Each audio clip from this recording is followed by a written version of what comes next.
No, Rolando Aranyo ang aton nga spokesperson sa Iloilo Provincial Police Office. Major Aranyo, sir, Happy New Year! Abiyan Jay, Happy New Year gid, kag Happy New Year sa tanan nga katapos ang live radio, amuman sa tanan nga mga followers, viewers sang DYRP live radio. Okay, so sir, kamusta naman ang probinsya ta sa pagsugalaw sa 2025?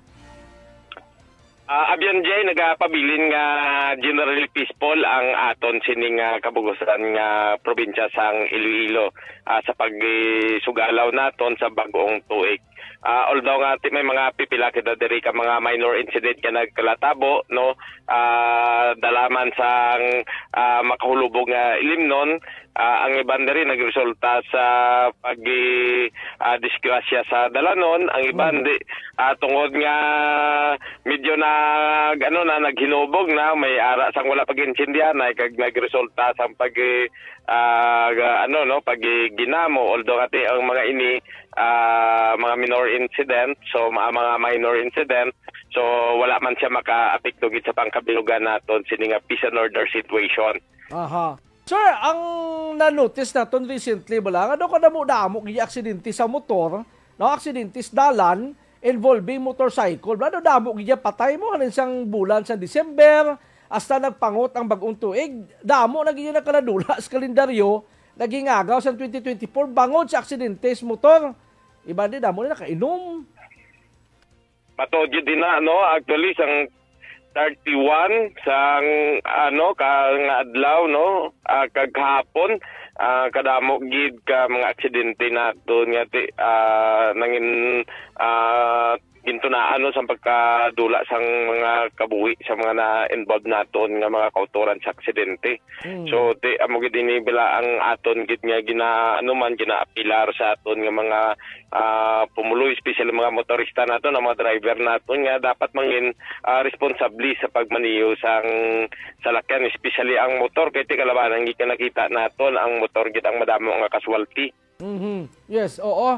I don't know sa mga banwa-banwa naton, sige ning conduct checkpoint sa gabi. Siguro mayo nga kung man nakainom, bisan may lisensya pa, bisan may restro ang motor, bisan naka-helmet pa, kung daw ka panimaho, mayo ko pang-impound na lang motor na para mataga-eleksyon. Kasi di man kasi nga limitahan ang pagbaligya motor.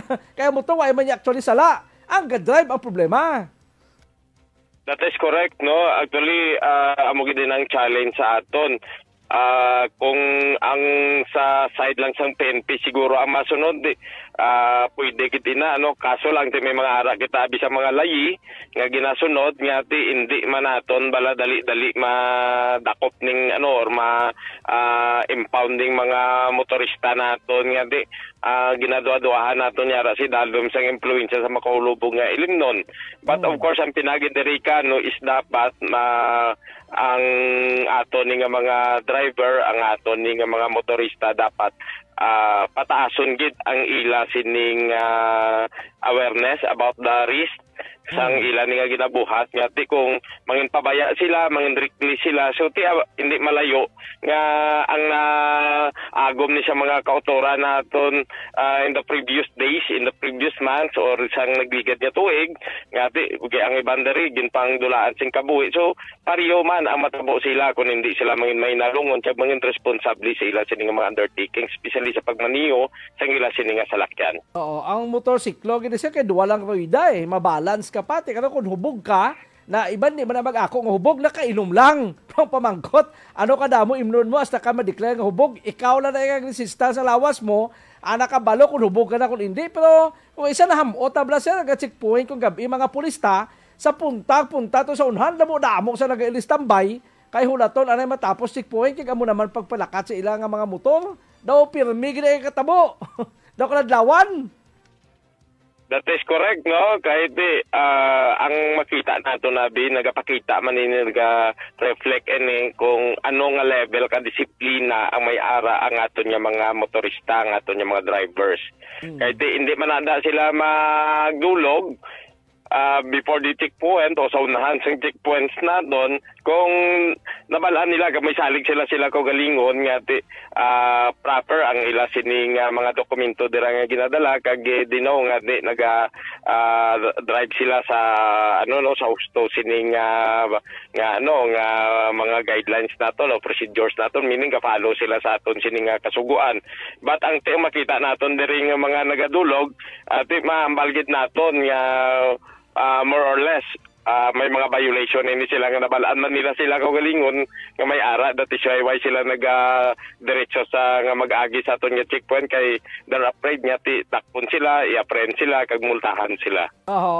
May ginasunod abi aton nga PNP nga procedure sa pagkandak sa checkpoint kay madamo kung isa mabatian mo na sa mga sakapihan, sa mga tubaan nga paano abi nga madakpan nila kay may patrol sa unhan to, may checkpoint, kitaon, may kanatula. Natural ang mga violators madulog na to sa unhan, hindi anay mag-arangka, hula to nila mag-dismantle ka maglakat ang checkpoint, kang isa naman magpalakat kay ilang motor. Gani kay may procedure kita nga kung magkandak abi sa checkpoint. Hindi ba na sila nga dapat visible ang markings nga may ngalan PNP checkpoint. Anas mas possible ang patrol car visible sa kahigad kalsada nga naga-blinker gani. So, the procedure, inaabi nga requirements mo, no? Yes, that is correct. Hindi kita pwede makakandak sa checkpoints without following sa ginaset nga guidelines, nga procedure sa aton nga Philippine National Police.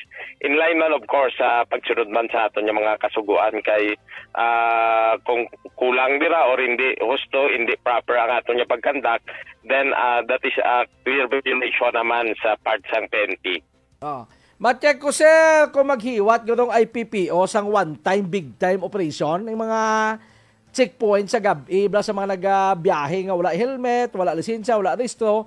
Macheck ko, basi kung tumpukon mga motor sa munisipyo, di kitaon pirtahan ka police station mo? Grabe, mo.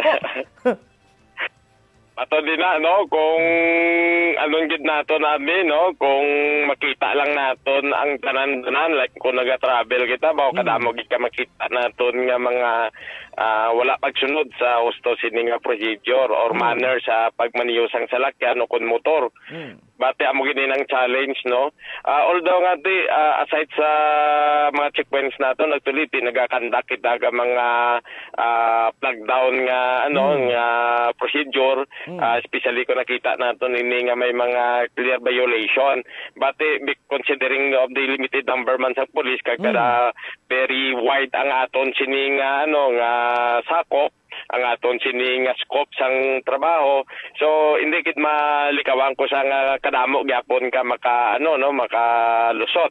But diri isa gid diri ka ginano nato kay kung lantaw naton bala tama gid kanubo ang ilang pag-insinde, tama gid ka kulang ang disiplina sa aton nga mga motor nga makita naton o mga drivers naton, motorist naton nga may mga violation. So siguro it's time naman nga lantaw man i-revisit man siguro sang agency concern naton kung ano bala ang mga dapat naton nga baguhon or improve, enhance as far as the driving education is concerned. Kaya it speak about the education, it speak about the awareness sa aton nga mga motorista. So siguro panahon ng lantaw naman ini, no, sa aton man nga agency concern, hindi lang gid nabi ini masulbar sang enforcement, but ang pinakadako gid diri is dapat pasakaon gid naton ang ihibalo sa aton nga mga motorista, mga drivers naton, kag mga future naton nga mga drivers, no, like ang mga students naton subong. That is why nga siguro isa diri ka manami nga Brown is later on mangin part na ini sang aton nga basic education ang driving nga ginatawag, whether we like it or not. Those the students nga nag-eskwela subong are dreaming mag-angkon man sang salakyan kag magmaniyo, no. So dapat siguro isa na ini ka mga naton i-consider man naton para nga in the future ang ma-produce naton nga kabataan, ang ma-produce naton nga mga motorista is may mga ara na sila sang ginatawag nga basic foundation kag maayo ng ilang pag-intindi as far as the driving is concerned. Macheck ko bala sir, observation ko sa mga banwa-banwa, hindi uso ang helmet. Kung nagasuksok ka gani helmet nga makasaboy ka sa banwa-banwa, salaan ka pa riding in tandem, base mang lutang na naka-helmet. Pero do hindi uso bla helmet bla, no? Do mo lang normal abi sa mga banwa-banwa kag damo nagagamit motor ang tag-iya mabakal motor, may paaman nga helmet, ti okay ginagamit niya. May lisensya man. Pero kung isang hulam-hulam na bla, mga utod, hinablos, isa ka motor, damo ginulam-hulam, ti wala mga helmet, wala mga lisensya, kag prone pa sa aksidente. Exactly, no? Amo gid nang kag ti kalabanan dala ka nakita naton nga ka-involved sa aksidente nga di kinatunaan sang seryoso nga injury or pag-adula sang kabuhi are those nga wala gid kasuksok helmet. Kay very prone gid dinini sila sa mga seryosong impact o resulta sang aksidente because kaway sila sang basic sining safety gear like ang paggamit sang helmet.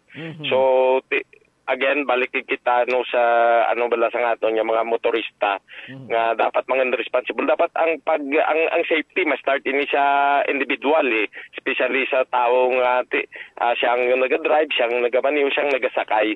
So dapat dara pa lang daan insindyo na nila ang risk kung magpabaya sila kag mga reckless sila sa ila sining ginabuhat, especially ang pagpaniho.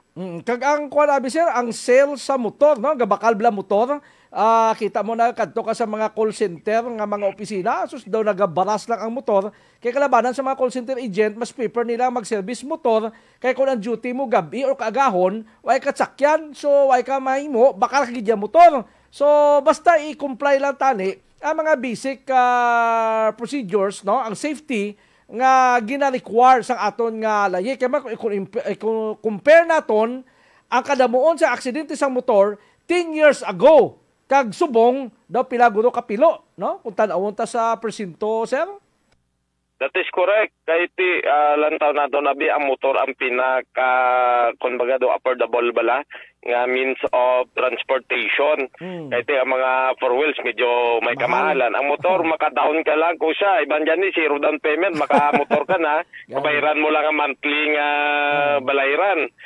So man nini kag plus abi ang practicality ka motor, like kung sa mga ara ka sa mga congested nga mga area magagi bisan paano makalusot ka dayon. Kag di manubo ang iyang maintenance. Amo lang isa nga ti like abi ang mga ginambal mo nga mga kautoran naton nga call center agent, ang pinaka-preparable nga service is motorcycle. Lucky bayi sa call center, ga motor mo, kalabanan ga motor. Yes, so mo gid na actually hindi lang gandi sa call center, halos ang mga nato no, kabinbang mga nabilong sa mga middle class nga mga earners ang kalabanan gid motor ang ginagamit. Security guard, kalabanan nagamotor, motor ang ginagamit. Oo, kaya mo ning pinaka-practical nga means of transportation para sa ila. Actually, isa man na gani kag kampanya naton tani ang paggamit bala ka bike. Yes. Kahit aside nga makabulig kita sa makabulig kita sa environment.